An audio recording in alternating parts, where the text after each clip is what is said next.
Hello and welcome to my channel, or welcome back to my channel. Hope everyone is doing well.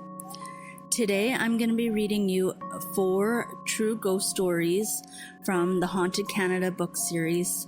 If I pronounce anything wrong, I do apologize. Mary Rutherford's grave, Hanover, Ontario. It's a sad story, the story of Mary Rutherford, and scary too.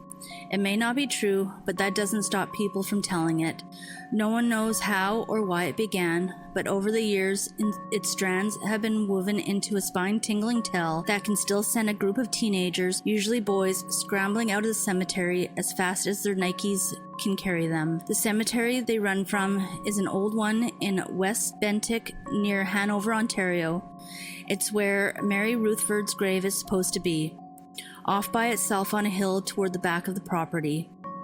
But the inscription on the solitary headstone says that Isabella, not Mary Rutherford, was buried there in 1872 when she was 72 years old.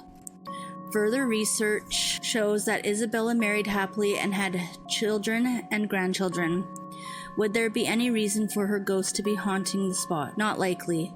But what if Mary Rutherford really is buried on the hill? The spirit of someone who suffered as she did might very well linger in the area. Mary Rutherford is said to have died when she was still in her 30s, long after her friends had married and settled down to a happy life, raising a family. She finally met the man of her dreams. Thrilled, she planned her wedding. But when the big day arrived, she was left standing alone before the preacher. Her bridegroom had skipped town the night before.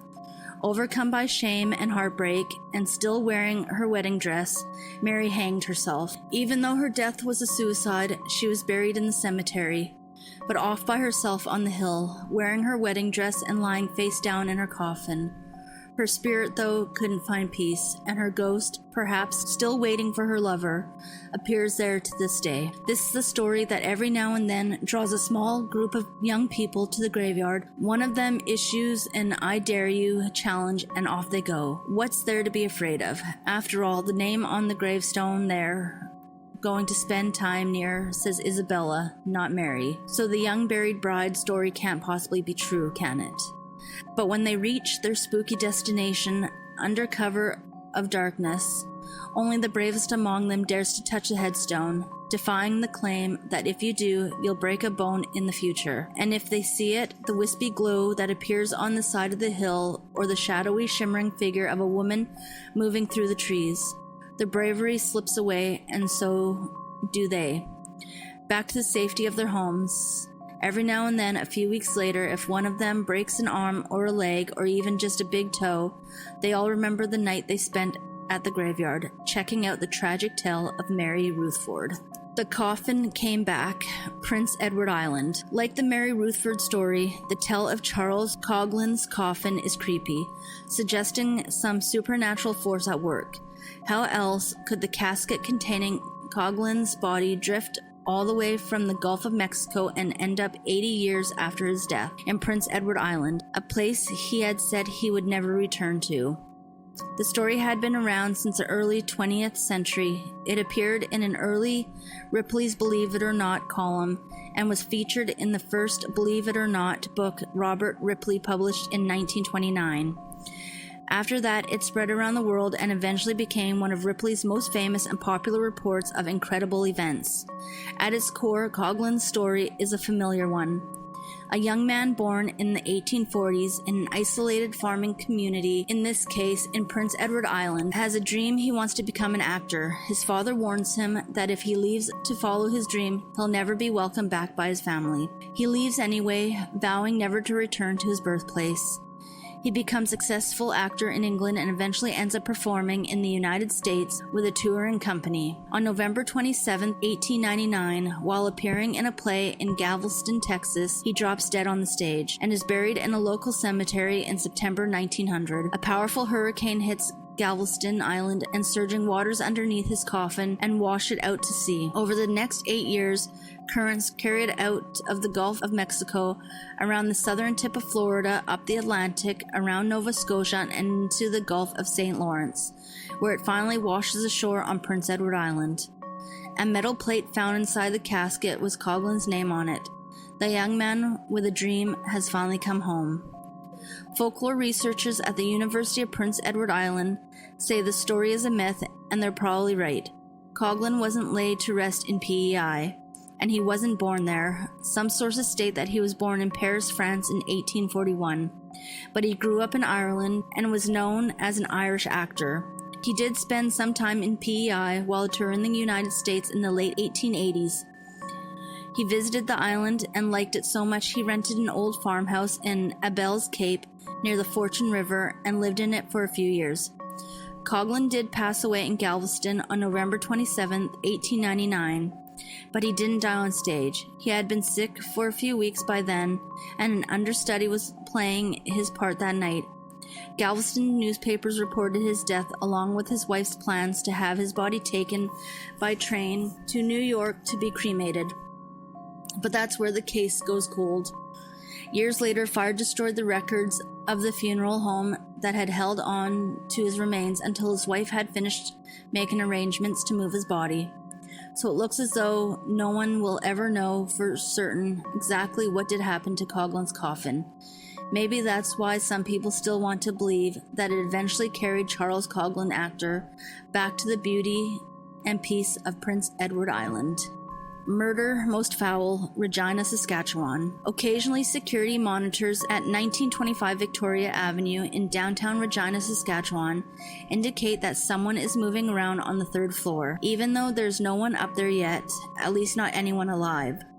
For some people who work in the building, the fact that a monitor can detect the mysterious movement is proof they weren't just imagining things when they saw the young woman with glowing red hair drifting through the third floor rooms. They figure she's also the one who turns the lights on and off up there. There's a restaurant on the main floor at 1925 Victoria now, but the whole building used to be home to a posh private men's club called the Assassinobbia Club. The fine old building had been completely renovated, so the club now occupies just the top 2 floors. There are female members of the club now too. The rules banning them were dropped in 1988. But decades ago, when women weren't even supposed to enter the building, some young ladies did get in, slipping in through a side door and up the stairs to private rooms on the 3rd floor. Members in town on business could stay in those rooms overnight instead of checking into a hotel at the end of a long working day. But some of the men would sneak female companions upstairs, and it's said that the ghost who haunts the Assassinobbia Club was one of those 3 young women. The story explaining the lingering presence tells of her coming often to visit one particular member. Over time, she fell in love with him. When she let him know how she felt, he told her he didn't want to have anything more to do with her, but she didn't want to stop seeing him. Some say the man was afraid she would cause him all sorts of trouble, whenever the reason he's supposed to have arranged to have been to have her murdered at the club. After she was axed to death, her lover and a few other members organized the removal and disposal of her body, but not even death could keep her away from the club. For more than half a century, she has been returning to the 3rd floor, but why? Is she reaching out across time seeking revenge or justice, or is she looking for a love lost so long ago? The Lady Vanishes, Kingston, Ontario. A ruthless boyfriend is also said to be behind the gruesome death of a young woman whose presence haunts the 300 block of King Street East in historic downtown Kingston, Ontario. Unlike the anonymous member of the Assassinobbia Club, this fellow has a name, John Napier. According to one of the best-known tales of hauntings in the Kingston area, back in 1868, Napier had a girlfriend named Teresa Beam. One night he arranged a secret rendezvous with her in a laneway off King Street. But when the couple met, instead of sharing hugs and kisses, they got into a terrible fight that ended with Napier strangling Teresa with his bare hands. Then, to hide his crime, he buried her body nearby, or so the story goes. Over the years, people have reported seeing a short, attractive woman in a long black, old-fashioned dress moving mysteriously around the neighborhood. When anyone tries to speak with her, she vanishes. And in the 1970s, a photographer who was renting a studio at 348 King Street East was so bothered by spooky knocks, usually 3 in a row, that he and his assistant finally used an Ouija board to try and find out what was going on. They claimed to have connected with Teresa's spirit and learned that she was the source of the strange noises. The spirit also led them to believe that her remains were buried in the basement and that she had been restless ever since her death because she wasn't buried in holy ground. Another tenant was also bothered by unexplained knocks and noises, and familiar with the photographer's story, had the cellar floor dug up, but found no buried bones.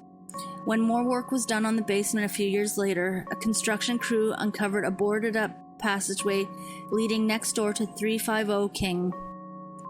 Maybe Beam's body is buried in its cellar. After all, the buildings are connected.